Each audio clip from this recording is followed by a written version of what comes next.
I love an audience that goes quiet just as everybody sits. Hello, welcome to Chatham House. It's always a privilege to moderate at Chatham House, but tonight is a very special privilege because we have a tremendous panel. For those of you who may not be aware, tonight is also a bit of a repeat event in one sense, in that we, for the last few years, have been fortunate to work with and to welcome those of you in the audience. How many of you are Georgetown alum?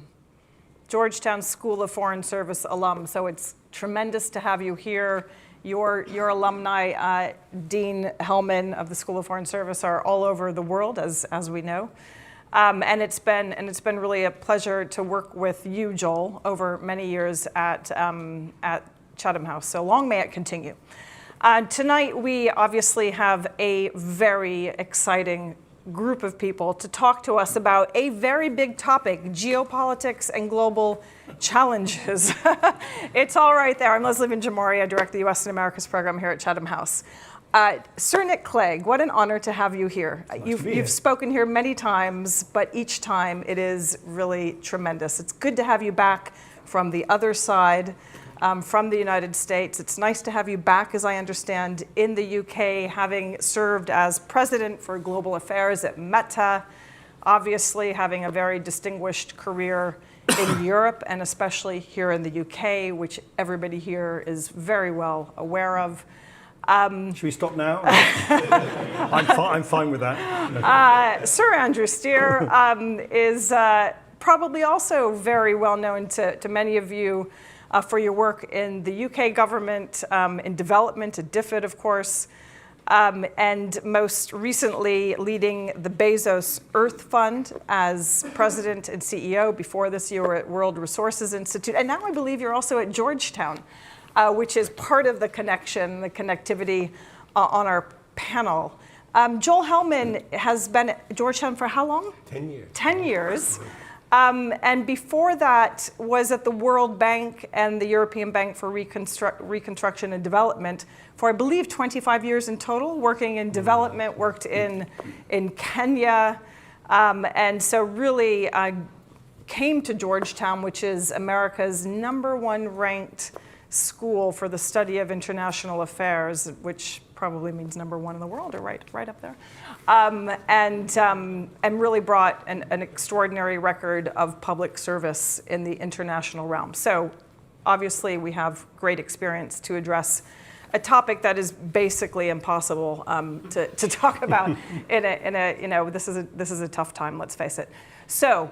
But what I will say, in preparing for this panel, we had a chat, and I did come off of it unrealistically optimistic. So I thought something must clearly be wrong, where in the experiences that you've had, or rather, we are missing something that's actually very important that's going on. So I think we will hear some optimistic stories this evening as well. I guess where to start? Geopolitics and global challenges. For those of you who are paying attention, you know that we are living in a very fraught period. Where most people believe that the liberal international order, such as we knew it, is basically over, that it was heading in that direction for quite a long time, that there was an attempt to revise it, to change it, to walk it back, to recognize that it no longer recognized the new power realities that we face, but that in recent days and months, that it's felt like one of the key architects has been really driving a sledgehammer through some of its most core aspects.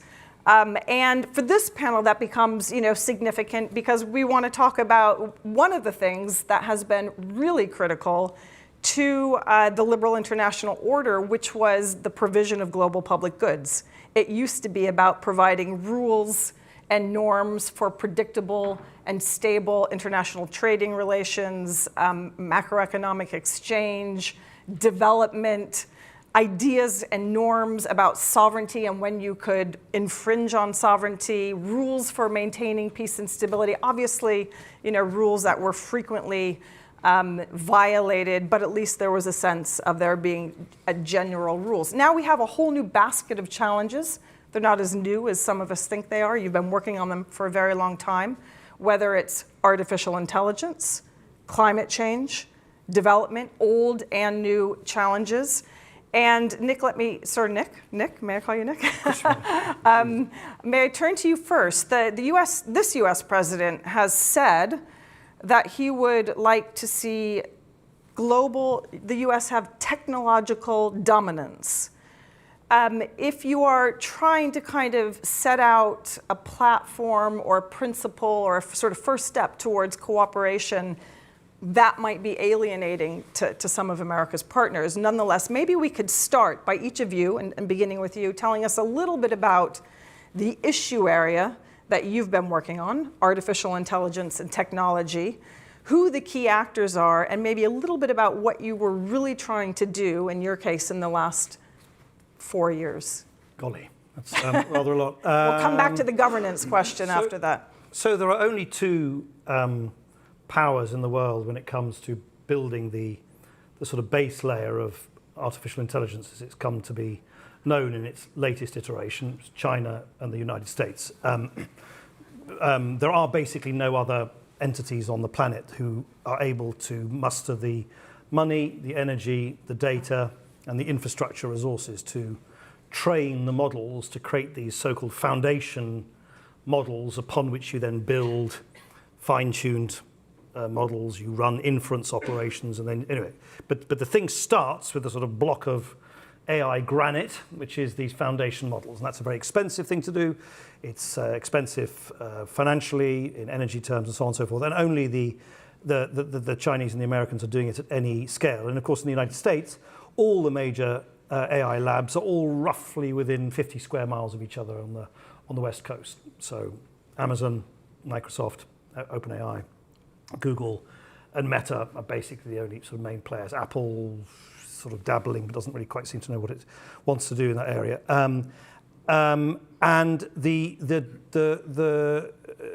traditional way of exercising American leadership in this field, as much as any other, as you know better than I do, it was, at least for many decades, for America to assert its power in a sort of unilateral fashion, but also to mobilize allied opinion, to populate multilateral institutions, to craft international rules to serve America's wider interests. That has now clearly been replaced with this unilateral assertion of American supremacy in the tech area, and interestingly is now buttressed by this fusion between political leadership in DC and tech leadership in Silicon Valley, most dramatically, of course, demonstrated by that photograph with all the leading Silicon Valley figures lined up behind Trump at his inauguration. And that's very new, because Silicon Valley and DC, that tech power and that political power, have generally always slightly been wary of each other or pulling in very opposite directions. They're on opposite sides of that great continent of the United States. Silicon Valley has always looked sort of more, certainly in latter years, in a sense almost across the sea towards the Pacific. DC's been much more a sort of East Coast culture. It's an extraordinary thing to now see them working hand in glove, and part of it, as expressed both by the politicians in the Trump administration and by the tech leadership, is in pursuit of a much more muscular, unapologetic assertion of American leadership in this technology area.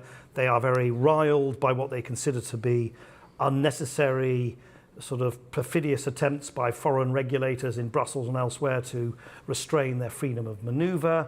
They feel that the way to beat China is to confront them unilaterally with that technological prowess.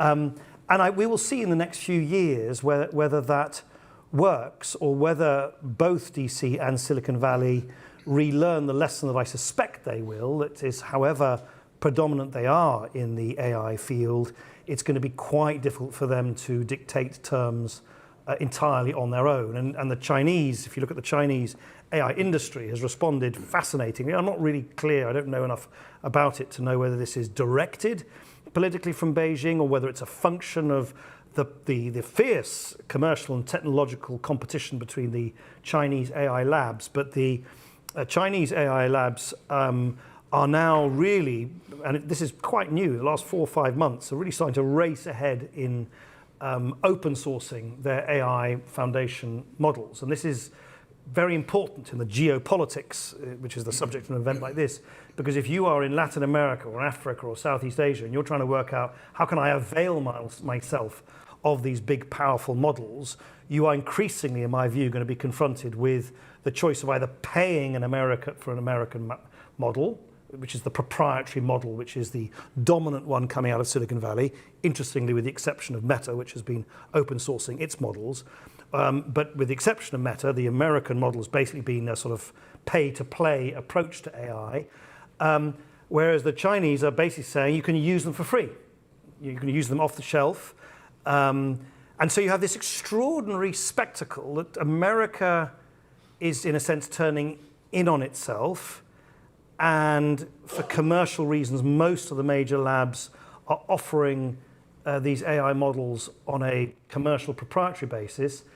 And yet the democratization of these powerful models is being promoted either by accident or by design by the world's most powerful non-democracy. It's an extraordinary constellation of forces, and how those play out over the next few years, I think, is going to be fascinating to watch. But I would put a fair amount of my own money on open source AI winning. If you look at the whole history of technology, Linux, open source protocols for encryption, open source generally wins out against proprietary models, and I suspect that will be the case too. So I don't think everyone's really got their head around this, is that this powerful technology is being made available in the most literally and metaphorically and freely available from China, not from Silicon Valley. And that's a very big thing if you believe that this technology is going to sweep the world. I wouldn't be surprised over the next period of time, one of the common standards basically is invented in China, not in Silicon Valley, for the reasons I just explained. Absolutely fascinating. And one thing, and we'll come back to this, is that the entire conversation, where it used to feel, not very long ago, that the conversation here was very much about governance, about rules, about safety. And that entire conversation feels a little bit like it's been maybe checked at the door for now. I want to come back to that.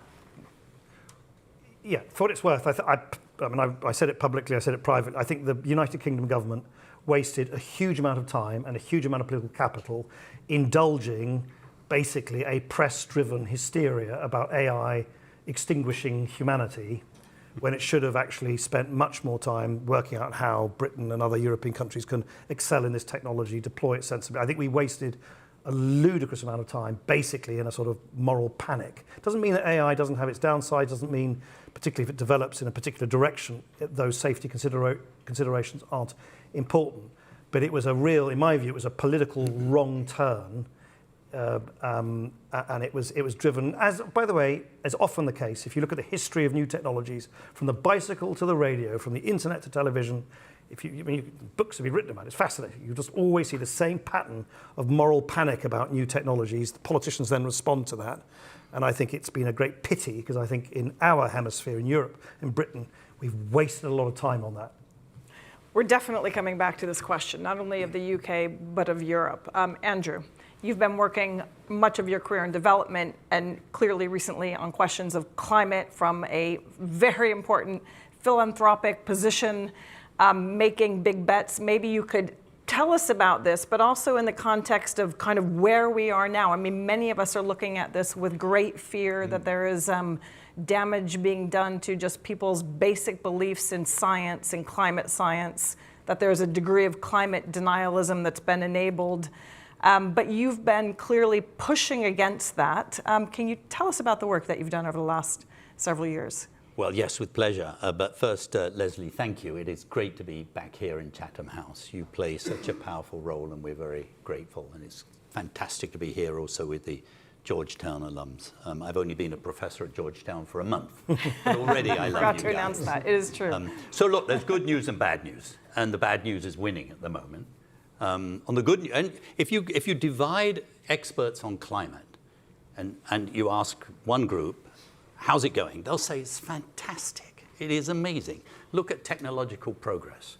Do you know since Jimmy Carter put solar panels on the roof of the White House in 1979, those solar panels now are 99.8% cheaper. And what's true for solar panels is now true for batteries and many other things. And by the way, lots of good things are happening. 10 years ago, we had the Paris climate deal. Some people think it's failing. But before the Paris deal, we were heading towards a 4.5 degrees Celsius to 5 degrees Celsius world. We're now heading towards a 2.5 degrees Celsius world. Never before in 10 years have we made that much progress. We have 190 countries, minus the United States now, minus a few more, that are committed. So that's the good news story. And that's half of the experts will tell that story with conviction. The other half will say, we are lemmings running over a cliff. We've already exceeded the 1.5 degree limit, and we know that once you approach 2 degrees, you get into these negative tipping points, and then it's too late to do anything. And they'll say, look, open the Financial Times yesterday, the government of India and Coal India has announced they are reopening 30 coal mines. You know, why? Because they claim that renewable energy simply cannot deliver enough. The good news, again, is that actually in 80% of the world's surface, it's actually cheaper to go with wind and solar and nuclear and so on. So we have these two situations that are seemingly very inconsistent. And the question is, can they both be right? And the answer is yes, they can. And so if you think of an image, it's like a dog chasing a bus. And the dog is us doing great things on climate. And we're going faster and faster chasing the bus. And we've never done so much. We're putting more money into it. 80% of all the new electricity generated last year was renewable energy. We never would have dreamt of that. The number of electric vehicles is way, way greater than anybody predicted even 5 years ago. Every single year, the IEA has underestimated how rapidly renewable energy is going to grow. So on the one hand, we've got that incredible, this is us, the dog, going faster and faster, very proud of ourselves. But of course, the bus is accelerating away. Every year that passes, the problem gets almost exponentially tougher to do. So the lesson is, you know, if the dog keeps running faster and faster, it will never catch the bus. It needs a new approach, and that's what we should be talking about. What's the sort of electric scooter that dog can jump on, whereby we attack these issues quite differently? And that's what Joel is training a generation of diplomats that are going to engage in the world to do it differently.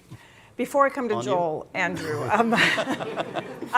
Nick really put the US and China question on the table and has led us to believe, I'm sure accurately, that China at the moment is the democratizing force when it comes to AI diffusion. You haven't said too much about geopolitics. How, you know, what you've just told us, where is the distribution of kind of energy, enthusiasm, where is the ambition coming from? And can you talk about the US and China in a few sentences? Well, the Paris deal would never have taken place had the United States and China not had a deal together. And so too, COP26 in Glasgow wouldn't have had those amazing breakthroughs had the United States and China not had a deal. And of course, now we don't have it. And so the tragedy will be is if we turn the geopolitical animosity into something that would actually make solving climate change much more difficult. You know, competition is not bad as long as it leads to more progress. What we really want is something more like the space race than the nuclear race. The nuclear race was mutually heading towards destruction. The space race was actually pushing it forward. And just as Elon Musk and Jeff Bezos are fighting to get to space sooner, that's incredibly healthy competition. And at the moment, China is absolutely leading the way. And I hope but we'll come on to that later maybe. I hope we have the political courage to have some deals with China. China, has been much criticized for its so-called Belt and Road, and it used to be highly damaging. But actually now it's doing some pretty good things. Why would we not have a relationship in third countries where we'd say if we really, really are serious about climate change, we should be doing it differently? Joel, you lead a school that is steeped in an understanding and a focus on geopolitics. You bring the development lens over many decades of experience. Can you capture for us the current moment in development? I mean, we look at the headlines and it feels like the US is completely out of the game and that China's sweeping up the contracts and the work that the United States was pushing forward. Is there a different story? Is that the story? The last time you were here, you started very powerfully by reminding us of, the positive trends over many decades on poverty reduction and any other number of metrics. We're now a couple of years on, a year on. Where do things stand? And we're in a very new position when it comes to U.S. leadership, obviously. Well, it's great to be here. Thanks for having us again, and great to see Georgetown folks here. I have to say, the one optimistic note I take at the moment is that Georgetown is the ultimate counter-cyclical bet to global crisis. So when the world is a mess, it's fascinating to be at Georgetown with a group of passionate scholars, passionate students who believe they can change the world, and they must change the world. And I think the starting point is where you began in the discussion, which is that the economic order that has guided the world for good and ill for much of the post-war era is over. I mean, I think there's no question about it. The core principles, the core foundations of it have been challenged. We are in a stage in which there is tremendous amount of uncertainty, and with that certainty, a tremendous amount of risk, and that we don't really know where that global order is going to go. But what concerns me deeply, and I think even what we see in the conversation that we've begun here, is that changes in the global order are often founded, as Nick was sort of suggesting, on the basis of technological change, often about the way people can do harm or good to each other. So with a changing technological base, you often have a changing economic and political order around it. That change is happening.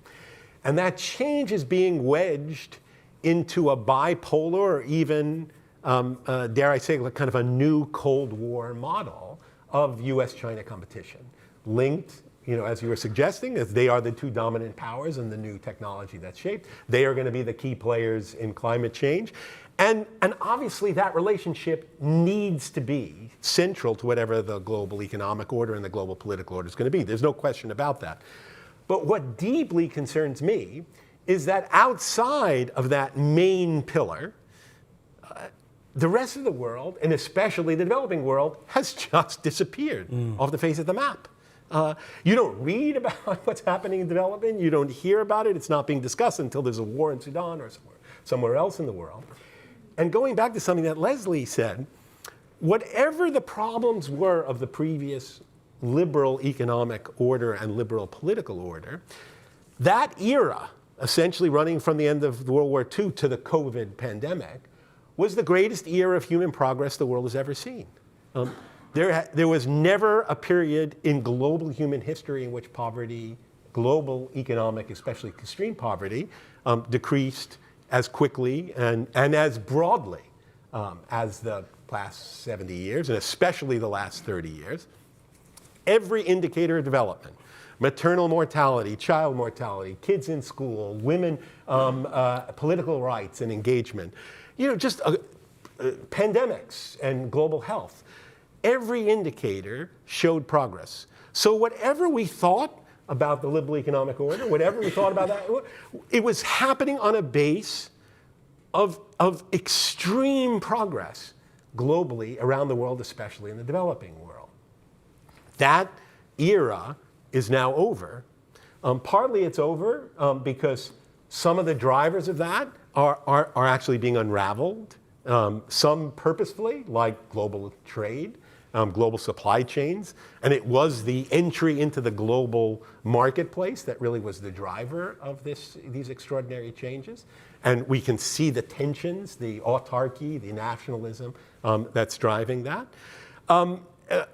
This fixation on a bipolar way of thinking about the world, when everyone else is thinking about much of a multipolar world in which there are lots of important emerging powers who are seeking their voice in the global economic and political order, but to some extent being drowned out by the US-China competition.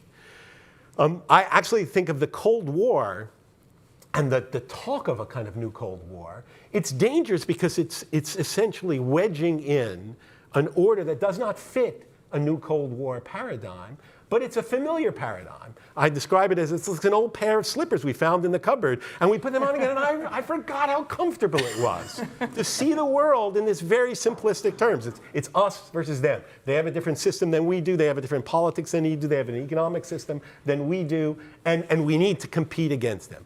In the meantime, in that competition, what are we not doing?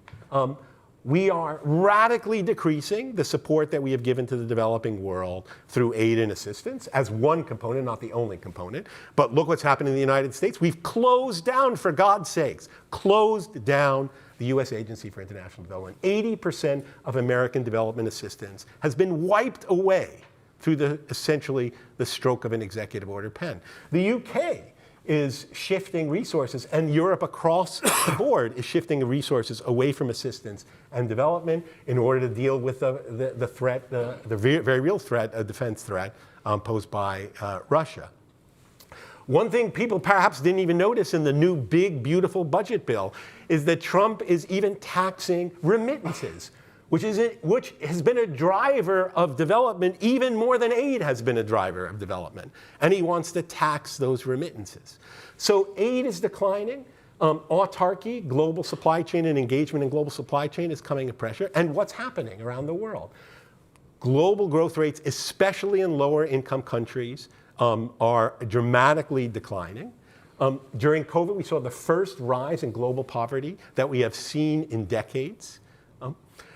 You're starting to see the development indicators turn in the wrong direction for the first time again in decades. And what we are looking at now is a very serious problem of indebtedness. 60 low-income countries are now in debt distress.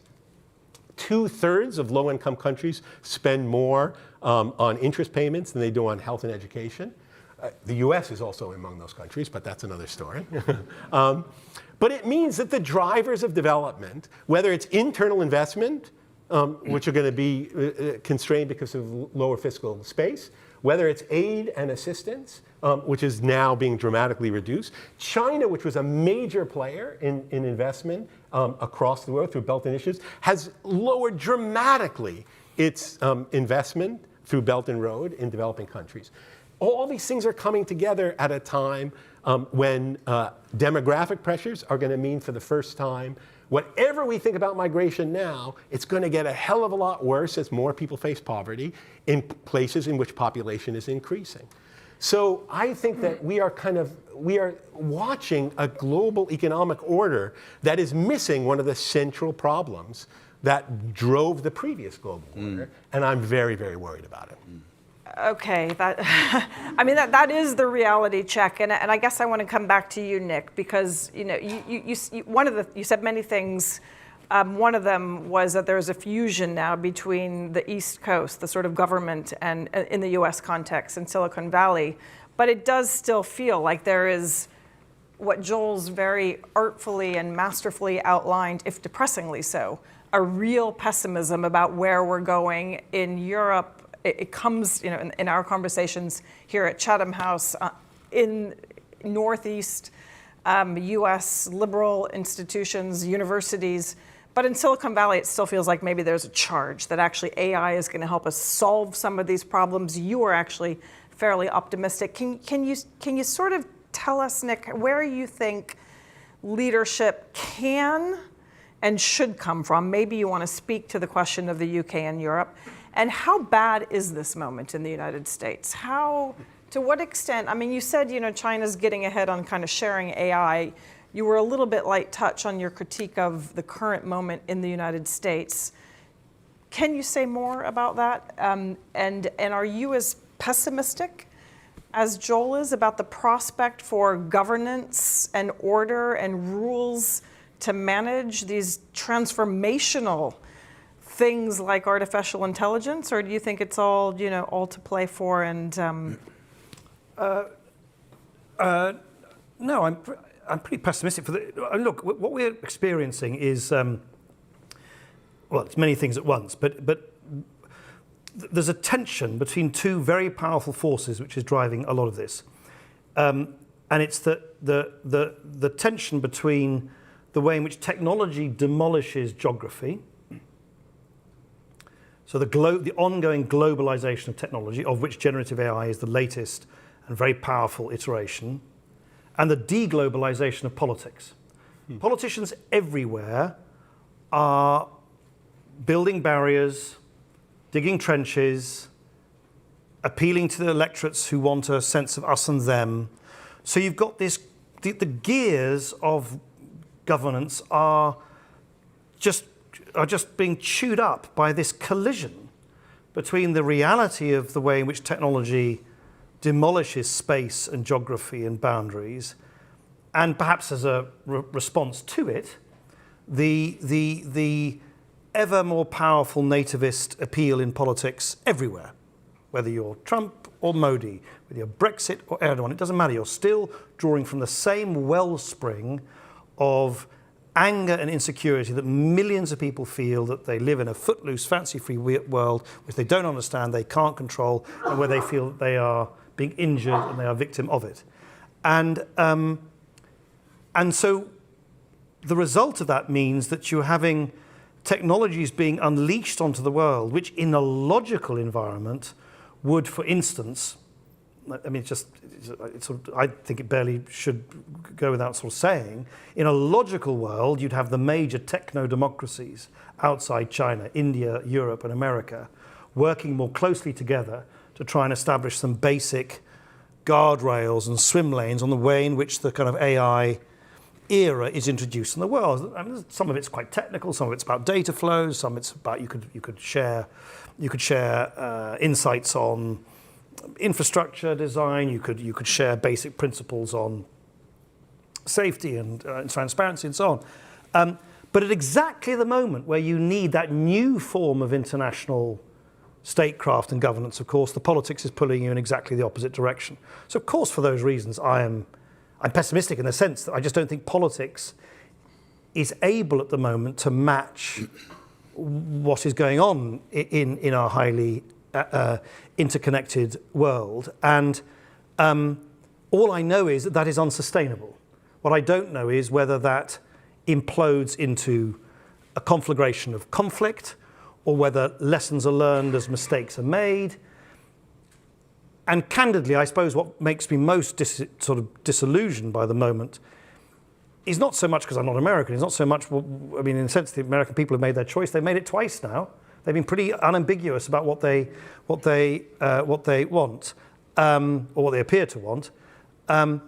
What is so sad is that in Europe, we have appeared to have completely lost the ability to act as the sum of our parts. At the very moment where Europe needs to act collectively for the political reasons I described earlier, all the politics is moving in the opposite direction. And it means that we're faffing about, pootling around in a Lilliputian manner in our own little kind of, we're tiny countries in Europe. We're tiny, tiny countries. We are small, medium-sized countries jostling together in this patchwork, lovely old battered continent of ours, pulled apart by history, by religion, by language. We have Russia on the one side, with the Middle East on the other, we have Africa on the side. We don't live like America. We don't live in this lovely, safe space where you've got two great big oceans on east and west, and all you've got is Mexico and Canada on either side. We live in a very dangerous neighborhood. If there's any moment where you need political leadership saying, for heaven's sake, if we want to be strong, we have to find safety in numbers, and none of that is evident at the moment. None of that is evident. And I find that extremely worrying for future generations. So, a comment and then a question for all of you. The comment is, I don't think the American story is over. And I also don't think that Americans... no, of course not. And I know that you don't, but it has to be on the record, because we are on the record today. And we all know that Americans continue to evaluate their choices in multiple ways. We already have seen that the feedback loop is different now than it was in the first 100 days. So we're part of that story, and it's changing, and it's dynamic. And hopefully the same is true in the UK and across all of Europe. But I want to ask each of you, including you, Nick, the question about if the leadership isn't coming from the leaders, the elected leaders, in the way that we wish it to come from. You've been leading a major, until recently, philanthropic effort to make a radical positive change in the climate space. You've been working for a technology company, and presumably you know all of them quite well now, and their ambitions to not only drive technological change and capture market share, but potentially to do good or to do things safely. Anthropic, I guess, is one example of that, question mark. And you know the private space very well. So are there, if governance isn't going to come, or rules that care about safety or equality and equity, and that really do drive progress, is the private ambition, is the ambition of private actors something to look to, or is it something to be even more concerned about? Maybe we'll start with you, Andrew. Well, let's not give up on the politicians yet. We just need to bring back some of the really good ones. So how about we are an Nick? Independent and nonpartisan think tank here at Chatham House. So the answer to your question But we agree, of is course. yes, I believe. I mean, I think we're going through an extremely interesting phase in development, but certainly in global public goods like climate change and nature. You actually see the most interesting progress is coming not from multilateral government-to-government agreements, although that is nice to have, but much more sort of plurilateral, multi-stakeholder, where you have a sort of a group of leading private sector players who realize it's actually in their interest to do something. You then have citizens, consumer groups, you've got governments are certainly essential.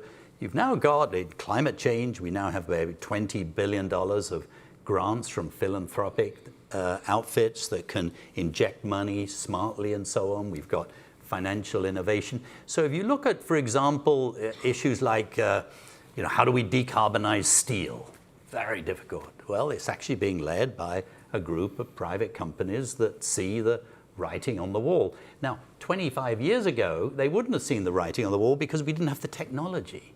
So that's why in our field, we are technological optimists, because most technological improvements make it easier to make progress, including AI. I mean, what AI will do for climate and nature is potentially totally stunning. So I do think we've got a very interesting sort of possibility. But like all despots, Mr. Trump has identified some truths and then massively exaggerated them. So, I mean, I think he is right to have pointed out that the United Nations actually is not very efficient, and every previous effort to reform it has failed. He's right to point out actually even USAID, every previous good leader of that has tried to reform it, and it's been too difficult. So I think that we actually, just as we need to sort of tease out the possibility of these public-private, philanthropic, non-governmental organizations that are pushing things forward in a very exciting way, and there are many, many examples of that, so too we have the opportunity potentially of reforming some institutions. The United Nations has, 35 institutions. Mr. Trump said, why don't you have 4? Amina Mohammed said, well, maybe we could, she's number 2, maybe 9. Well, somebody needs to really think through, how do we do that? There is a, you used the Overton window earlier, there is a window of opportunity that may exist now. And incidentally, organizations like Chatham House and Georgetown University have a very important role to play in thinking that through. We clearly do. Let me add a comment, and then I want to bring maybe Joel and Nick into conversation on a really important point before we open it up to all of you. And you will be, it's live stream, you will be on the record when you ask your your questions. Actually, let me just come to the two of you on this question of private interests and the technology, the role of the behemoths, the very powerful leaders of the tech firms, and their power over the U.S. Is there any way to turn this into a story of progress, or is this detrimental to democracy and the questions of governance and order, Joel? Or unless you want to say something else about the progress and well, private I'm going to question. leave it to both of these gentlemen to talk about dealing with the behemoths, having dealt with Jeff Bezos and having dealt with Mark Zuckerberg in Facebook.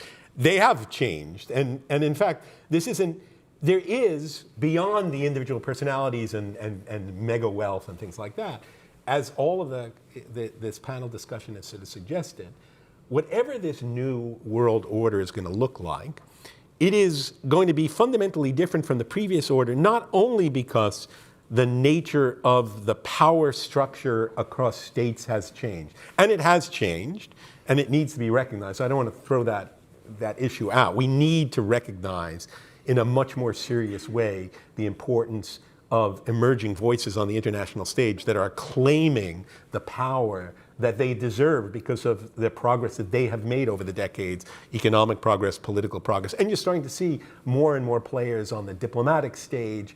It's not just a story anymore of unilateral strength or even of Cold War competition. There's that element of it. But as everyone has sort of said, there is a complex interplay between the private and the public sector.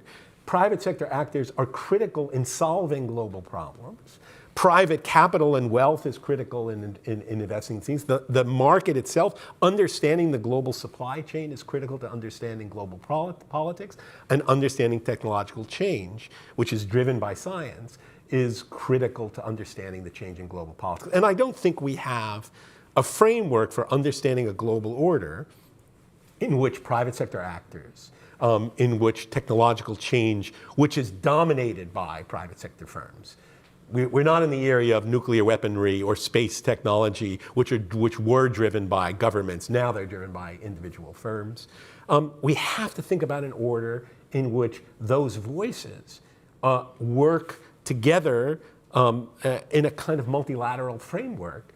Because they're global companies, they kind of connect countries together. And I think we're just swimming around to try to figure out what that's going to look like. I know what we're trying to do at Georgetown is prepare a very different generation. So our largest majors now are in business and global affairs, in science, technology, and international affairs. Those are the largest majors at the School of Foreign Service, because I think the students recognize that unless you understand global supply chains and global finance, you're not going to understand how to solve climate change and global problems. And same with migration and same with development issues. And unless you understand how the technology is going to drive politics, you're not going to understand the global diplomatic order. So I think we really need to start thinking about a different global order. And I think climate change is probably at the centerpiece of this, because it's the one that's driving everyone together for the obvious needs that we're all impacted. But I think we still haven't gone beyond that one issue area into something that is a more durable framework to deal with multiple problems. Nick, can you comment on this? Is it bad for America's democracy that leaders of AI companies and tech have so much proximity to the corridors of power?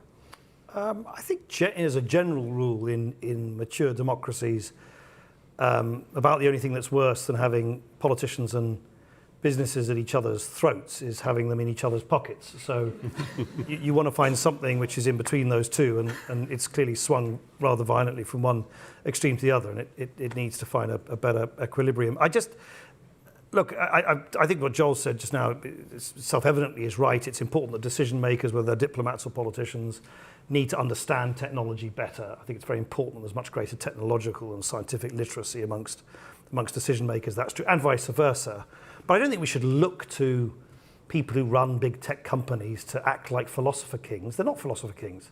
They're business people. They're technologists. They've got businesses to run, and they've got other businesses to beat, and that's what motivates them. And we shouldn't start conferring on them. I mean, however much some of them might pretend that they are sort of philosopher kings, they're not, and they shouldn't be treated as such, and you shouldn't have those expectations of them. So I think, of course, the private sector, civil society, think tanks, academia, all the rest of us, everything is an important part of the fabric of society. But in the end, in the absence of any alternative to representative democracy, we do actually elect people to make decisions and try and make trade-offs between different societal priorities to sort of move things forward.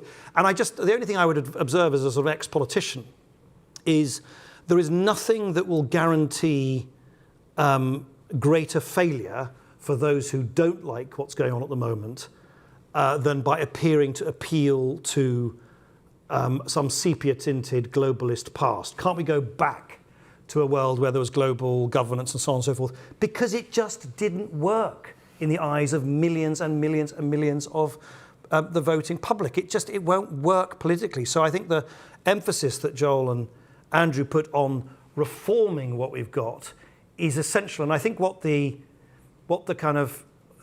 politicians in numerous countries that are dealing with the ferocity of this very powerful populist nativist politics which is on at the rise at the moment is that it will happen. It will happen because politics abhors a vacuum. But at the moment, I think I just know this is not going to work, is if those who are trying to counter that end up themselves appearing rather conservative. And when I say conservative, I mean in the literal word of conservative, that they're trying to conserve something which they think has been lost. That is a political cemetery. I guarantee you that. It will appeal to us at Chatham House and nobody else. Unfair.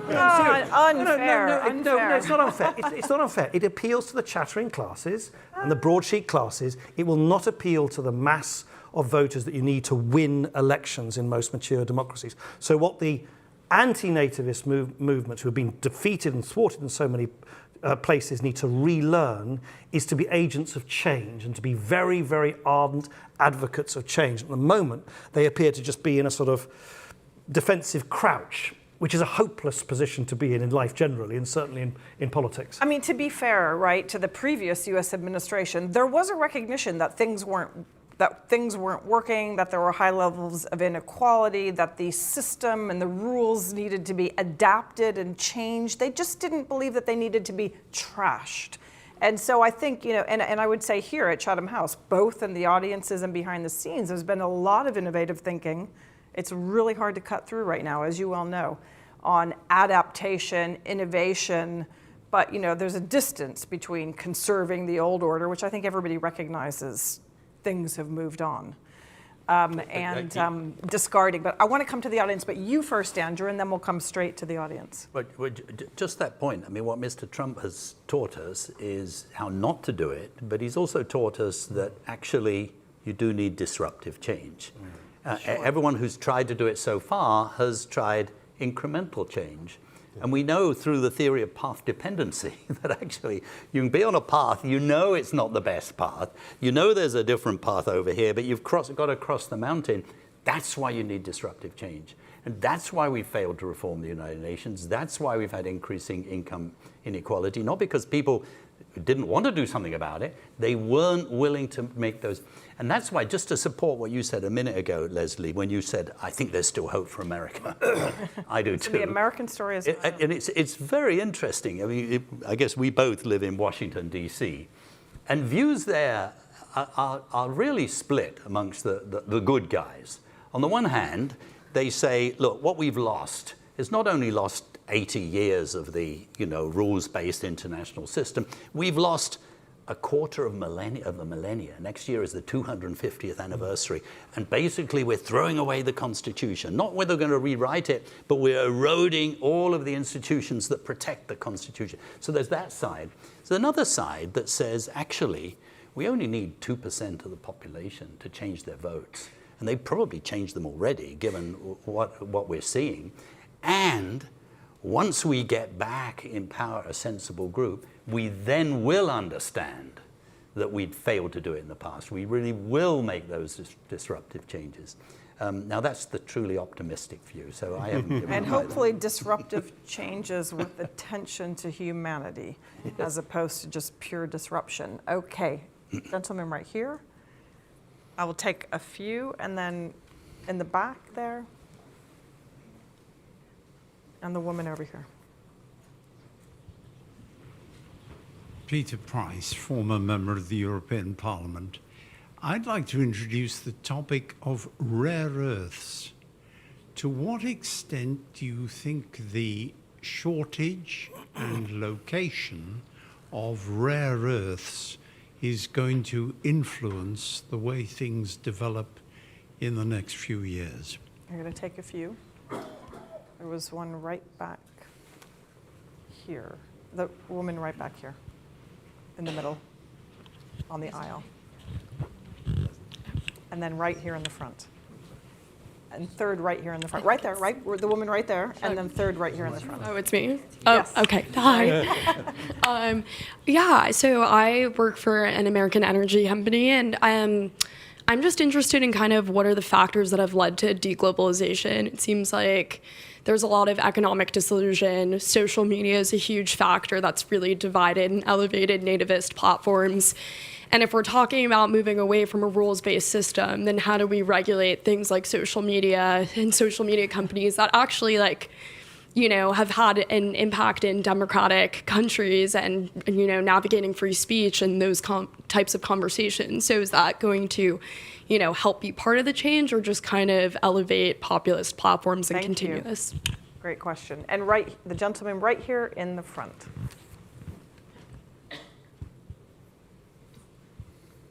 My question is, why? Dean Hellman mentioned the progress that was made during the so-called rules-based order when it ruled the world from the Second World War to the beginning of the 21st century. And Professor, you also mentioned the progress that was being made in the ecological and the carbon emissions issues and things like that. And you, Mr. Clegg, mentioned the disappointment, if you like, of people around the world that the rules-based order was not working for them. So is there a prescription that you can give us as to why and where we could go forward from there? Thank you. So, I see everybody jumping off their chair to go first. Not normal. Nick? Well, just on one last point. I mean, there's no one thing, but I certainly think in this country, and of course it's not the case in many, many other countries around the world, but in this country, certainly in large parts of Europe, and in a different way, but still very impactfully in the United States, I think we somewhat underestimate the social and political consequences of what happened in 2008. A huge amount has happened, of course, since then, but I think it rocked the fundamental promise of capitalism right down to its foundations, because I think it broke for many, many people, particularly on low and middle incomes, it broke the idea that there's a relationship between how hard you work and what reward you get. And they felt that a system which they didn't understand, a banking and financial system, ran amok, blew up. Their taxpayers' money went to bail out these banks. They felt that no one was held to account. And they ended up, and millions of people ended up having to work longer hours for the same pay or work the same hours for less pay.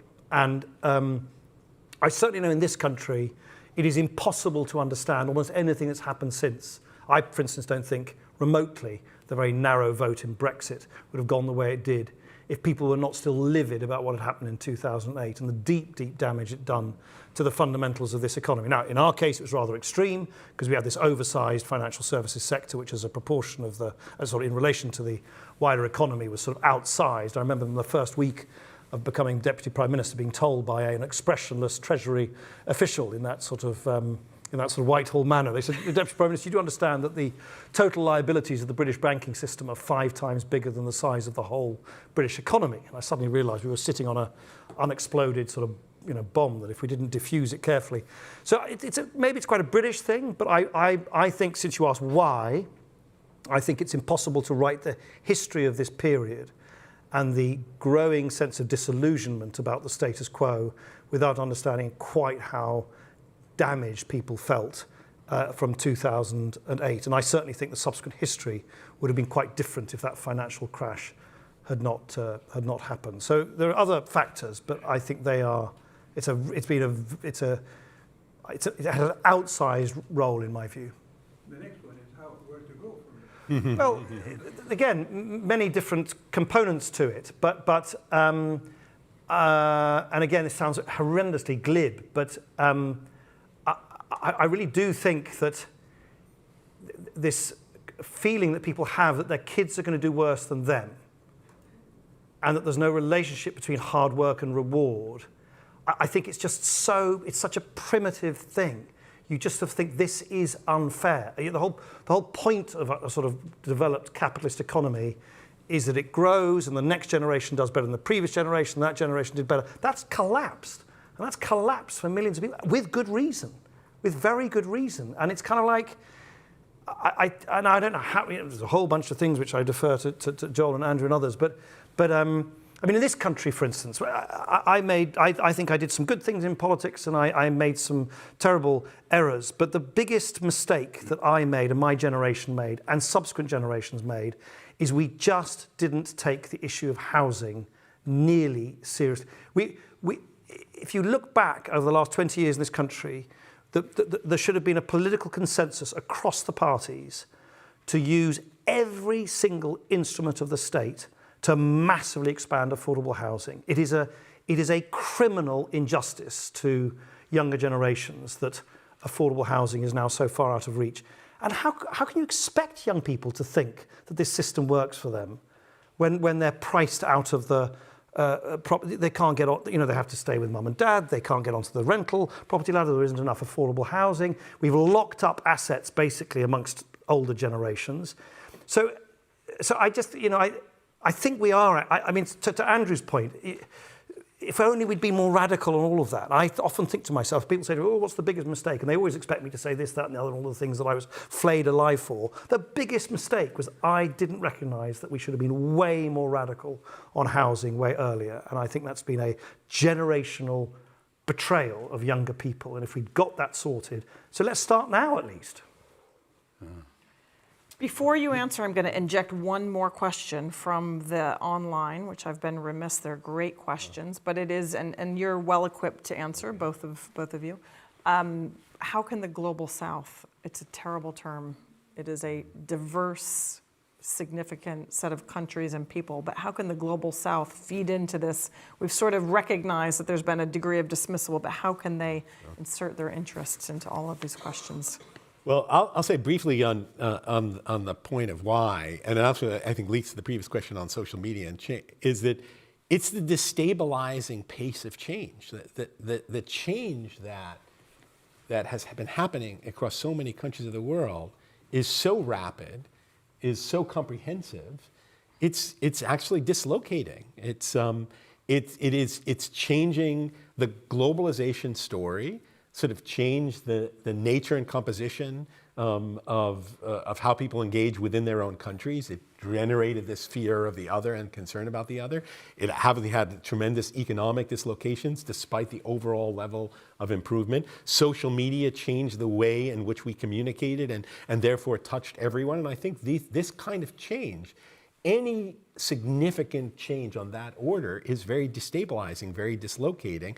And in periods of instability and dislocation, people turn inward and look for nostalgic stories about a time which was more stable and less risky and seemingly unpredictable. So I think it's recognizing the extraordinary pace of change and how and recognizing how dislocating that change can be.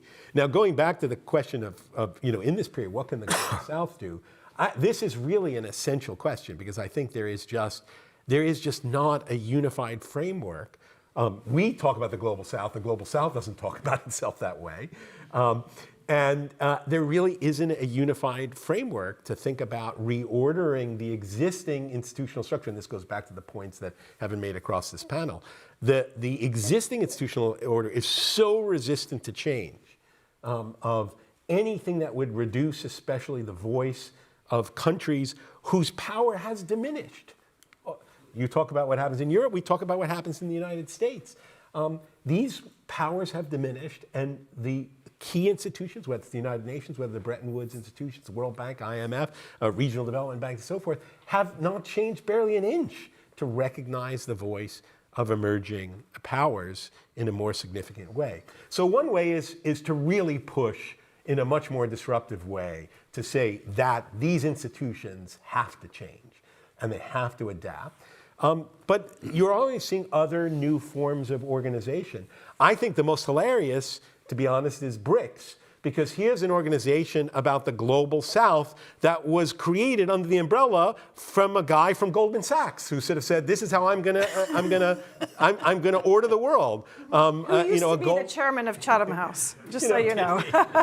Jim O'Neill. The notion that the most durable organization for the global South is an umbrella created by a Goldman Sachs banker at Chatham House. The sequencing is wrong, but sort of a tremendous former chair. Difficult it is to kind of think about a different framework. This is actually, interestingly, the 70th anniversary of the Bandung Conference that they held in Bandung in Indonesia that brought together Asia and Africa and created the non-aligned movement. And the question is, where is that energy of emerging powers to think about a different way of pushing against that effort to move everything into a bipolar framework and say, no, that bipolar framework does not represent the way the world works. And that does require unity. I don't think the BRICS is going to provide it, but there needs to be other forms in which the Global South looks to get that voice out onto the global stage. Thank you. Andrew? So, amen, agree totally with all of that. Look, just as Joel pointed out earlier, I mean, in my lifetime, global poverty, extreme poverty, has fallen from 55% to 9%, never in the history of the world. And the average life expectancy has grown by 25 years since I was born. Unbelievable. And at the same time, huge inequality has grown within our countries and many other. So if you like, the equality among countries has been improving, equality within countries. And so in answer to your question, sir, and it's your housing point as well, the number one thing should be, in America they're called the coastal elites, should try and see things through the eyes of regular people.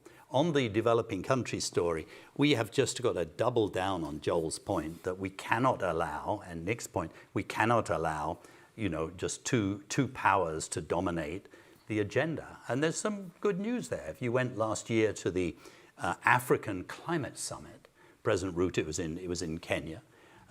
He gave this brilliant opening talk. He said, look, Africa is a victim, no question about it. But we are also the solution. We have more land than anybody else. We have more sun than anybody else. We have more minerals than anybody else. And we have more brilliant young people emerging who are going to change the world. And we just need a little bit of partnership. And we will be the solution. And it was like, wow, we're in. He also said, in the opening thing, he said, welcome back, everybody. And people said, well, wait a minute, I've never been here before. He said, you all came from Africa. It was so brilliant. On rare earth, sir,